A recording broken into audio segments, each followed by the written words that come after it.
Good evening, ladies and gentlemen. The subject of the talk this evening is what is the Igbo Jewish community in Israel going to contribute to Judaism? This community identifies as Igbo Jewish. It occurred to me to engage in this dialogue with this community because I believe that ultimately the cards they play will contribute to the overall good of the Igbo people. So my talk is about what are they going to contribute to Judaism.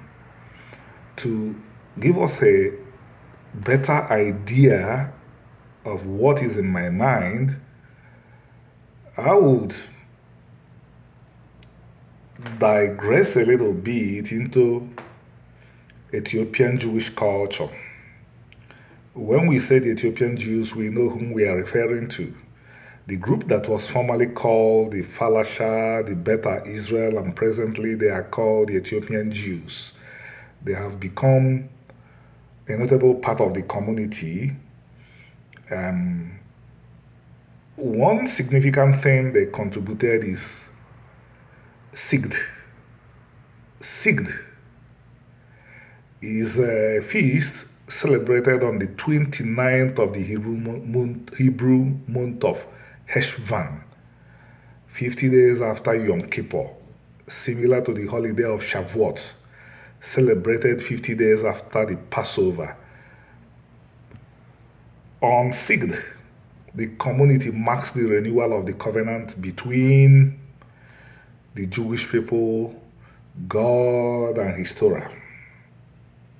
You see, this community can beat its chest and say, this is what we have brought to the table. We've brought culture. So it occurred to me too that we should be warming up because sooner or later, discerning minds among the Israeli people, the Ashkenazi, the Sephardi, the Mizrahi, the Beta Israel, and the other communities of Jews in Israel would want to know what the Igbo Jews have brought to the table.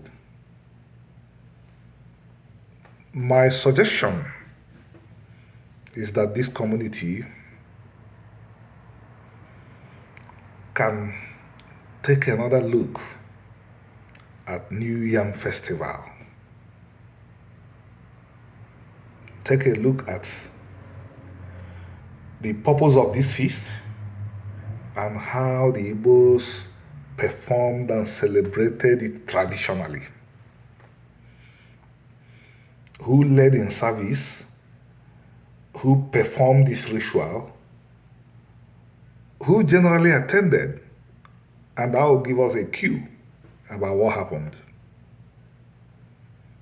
In traditional Igbo society, there comes a time of the year after the harvests. In West Africa, yam became our most important food crop. So we used it to perform this feast. At the time of harvesting the yams, the Igbo people realize that they have to give the owner of everything his share before the Igbo people themselves will eat. So everybody go to their farms. Everybody would go to their farms, harvest the best, and offer this to the owner of everything, that is Chukwu. We all know that Chukwu does not come down, join us in partaking of the meal that accompanies this offering. So how is it done? After everybody has harvested the yams, the leaders of the community who were the elders, the first among equals, everybody would gather at the community, at the places the communities meet.